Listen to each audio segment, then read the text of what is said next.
Hi and welcome. You're listening to the X22 Report. My name is Dave and this is episode 1169A, and today's date is January 4th, 2017, and the title of the episode is Audit the Fed Bill Moves Forward. Next step, get rid of the Fed. Now, before I get started, I just want to make an announcement. I uploaded an interview with Rob Kirby. It is on the X22 Report Spotlight YouTube channel. So all you need to do is go to YouTube, type in X22 Report Spotlight. It will bring you to the video, or you can come over to the x22report.com site, scroll down a little bit, look over to your right-hand side.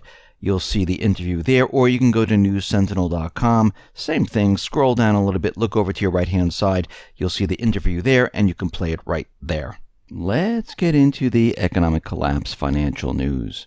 Now, we are seeing the market approach 20,000 points, and it does look like they're trying to make it look as real as they possibly can. Oh, look, the market's moving up, it's moving down, it's getting closer. And eventually, who knows, maybe by the end of this week, it will hit 20,000 points, because I still believe that Obama is not going to leave office until he hits 20,000 points. And I do believe that this is another signal that, okay, we've done it. 20,000 points in the stock market. Precious metals is suppressed. 4.6% unemployment. 3.5% in the second to last quarter of GDP. Look at my economy. This is Obama speaking. Look what I've done. Now here's the handoff to Trump. Let's see if he can keep this going. Think about what's happening right now. This is a complete setup. And we can see by the Fed, by Obama, by the elite, well, they're ready to push their agenda, because we see a lot of things happening right now. We're looking at a lot of hard data, and we're starting to see the economy, this hard data, start to fall apart. And it's going to fall apart very, very quickly as we move throughout this year. And they know this. They know that things are rapidly going to deteriorate, and the system is going to start to really crack and fall apart. And we're starting to see this in many different areas. Now, the corporate media is out there, and they're telling us that auto sales are the best we've ever seen, and it's unbelievable. But when you look closer at these numbers, and remember, we talked about this before and how they count sales. Sales are counted when cars are delivered to the dealership lot, not when the cars are sold to people. So they channel stuff. And what we're seeing right now is that this is exactly what they're doing. But what they're also doing, well, GM is doing, they have done something very interesting. It's almost what they did back in 2006, 2007, 2008. Well, what they're doing right now is they're giving incentives. And they're giving a lot of incentives, about $5,437 per vehicle. And GM's inventory, well, it continually increases. Right now, their inventory is increased to 10 days year on year to 71 days of supply. Now, to put that into perspective, GM had about 630,950 unsold cars sitting on dealer lots at the end of December 2015. But that rose to 844,942 cars as of December 2016, a 214,000 unit increase year on year. See where the sales are coming from? And what they're doing is they're pumping the bubble up. Look what they had to do to get the sales where they needed to go. They had to channel stuff, the interest rates are very low, and they had to open up the subprime market. Does that sound like a recovery to you? Well, they're doing it in the auto industry, they're doing it in the mortgage industry, but what we're seeing as the interest rates move up a little bit, they're having a little bit of a problem, because we're seeing mortgage applications, they tumbled across the 2-week holiday period.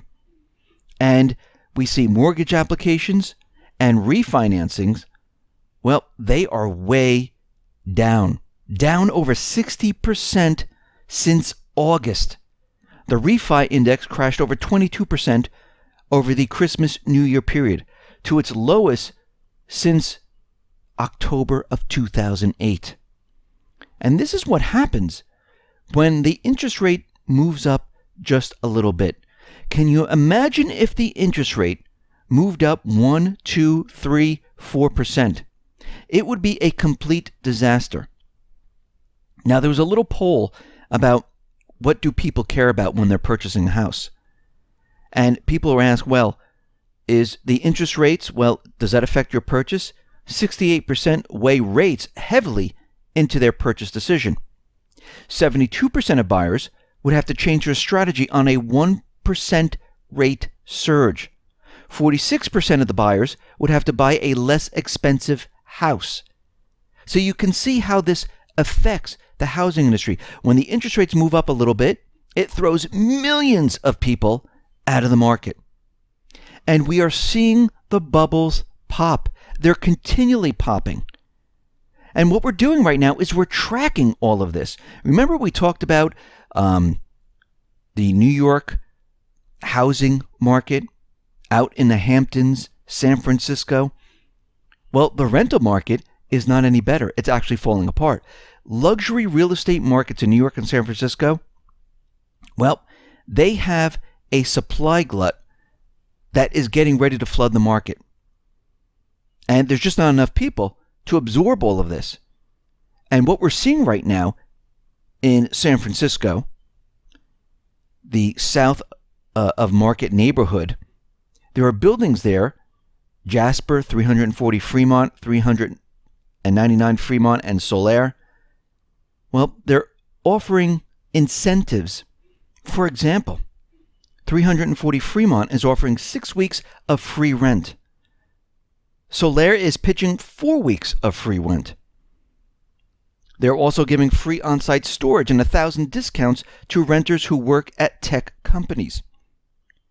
New York City and San Francisco aren't the only cities across the country that are about to get flooded with new luxury apartments.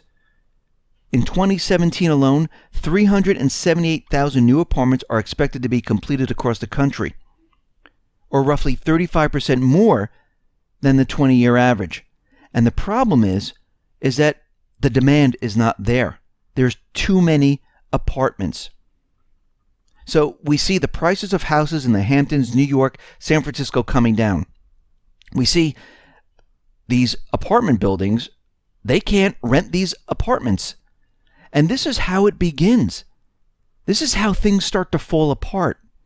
And if you go outside the 20-city Case-Shiller, where they, use these 20 cities to measure how the real estate market is doing, you see that people, they can't get traffic to their homes. They can't get buyers. They're continually lowering their prices. And as interest rates move up, it's going to get worse. And this then affects, the lumber industry. It affects the furniture industry, electrical, cement, and the real estate market can wipe out the entire economy with a snap of a finger. We see the national debt. Well, it has moved up to $19.9 trillion now. When Obama took office, it was around $10 trillion or so. And he has added $9 trillion in 8 years. 2016 alone, $1 trillion. Now, if the interest rate moves up, guess what? The U.S. government, well, it doesn't have enough coming in from tax revenues. They won't be able to pay the interest on the debt. It will be completely impossible. Now, yesterday we talked about how the EU is very worried about referendums, about these other countries, the people making the decision to break away from the European Union. Well, French presidential candidate and National Front leader Marine Le Pen, well, she wants to take France out of the euro. She wants to redenominate French government debt in a new national currency. And more European citizens realize their economies have been suffocated by the euro. And we're going to see more referendums. We're going to see more countries say, you know something? The central banking system, it is not working for us. And now the central bankers, well, they're going to become desperate. And they're going to push their agenda forward. And when they do this, it is not good for the people. We see out in Germany, Deutsche Bank, the Global Anti-Financial Crime Unit, which was headed up by Peter Hazelwood. And he joined July of 2016. Well, he decided to leave after 6 months. Now, the reason given, we don't know, but we know that Deutsche Bank is involved in many different things, like manipulating the precious metals market, the derivative market. And we can see he might have stumbled across something and said, I don't want to be involved with this. But it's very interesting how all of a sudden he decided after 6 months this is not for him. We see something very interesting from the U.S. Treasury Office of Financial Research. And there is a report which was quietly released during the holidays when no one was looking. From the Office of Financial Research, a unit of the U.S. Treasury, which was created under the Dodd-Frank financial reform legislation of 2010. And this report had something very interesting in it. It indicates that Wall Street banks are a lot worse off than the Fed is letting on. U.S. global systematically important banks have more than $2 trillion in total exposure to Europe.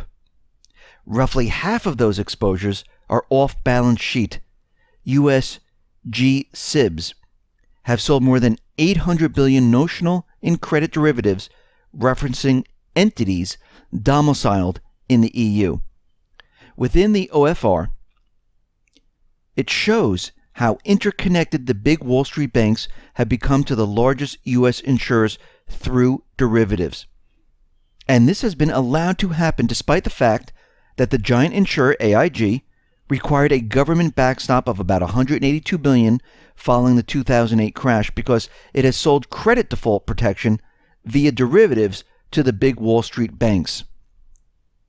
And what we're seeing right now is when Europe falls and the European banks start to crumble and fall apart, it is going to spread to the United States. Now, we all knew this, but here is the connection. $2 trillion worth. It's going to be a bloodbath when this thing hits. When the collapse hits Europe and spreads to the United States. And guess what? The central bankers know this. They know that this is a ticking time bomb, and when it goes off, it's going to go off big. We see the controversial legislation about auditing the Fed. Well, it has been reintroduced into Congress. And we see Representative Thomas Massie and Senator Rand Paul. They have reintroduced this. And what we're seeing right now is that they want to audit the Fed. And we know that Janet Yellen, she doesn't want this to happen. We know that if this bill should ever pass, Obama would have vetoed it right away. But now we have a new president coming in, Donald Trump, who talked about the Fed, and he might move to sign this. And this is the first step, because we need to know what this private corporation is actually doing. But again, the private corporation doesn't want you to know what they're doing. And before this gets any further, they're going to collapse the economy. They're not going to let this get any further. They will not allow the American people to audit what they are doing. Because if this was allowed, people would be horrified, shocked. They'd be looking at this saying, what have they done? And at this point, the Federal Reserve, they're never going to let this happen. Even with Trump, even with reintroducing this legislation, because if this was ever found out what they've been doing, the Fed would be shut down, and they know this. So today in the FOMC minutes, Yellen was out there, and here is another signal that they will be bringing this economy down under Trump. They're saying that the economy looks fantastic, very optimistic. Labor market looks incredible. And they're going to be raising rates at a faster pace. And this tells you right off the bat that they are preparing to cripple this economy, to bring it down during the period of Trump.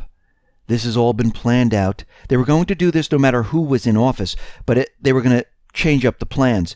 Their plan was to blame it on another country or group, to say that we were cyber attacked and that's why the economy came down, so they don't have to blame the person they wanted in the White House or the central bank. But now there's a person there that they don't want. They can blame him. It's not a big deal. And then as the economy is coming down, they can use the cyber attacks and the attack on a financial system from another country and group. And they're going to continue with this narrative until they bring down the economy.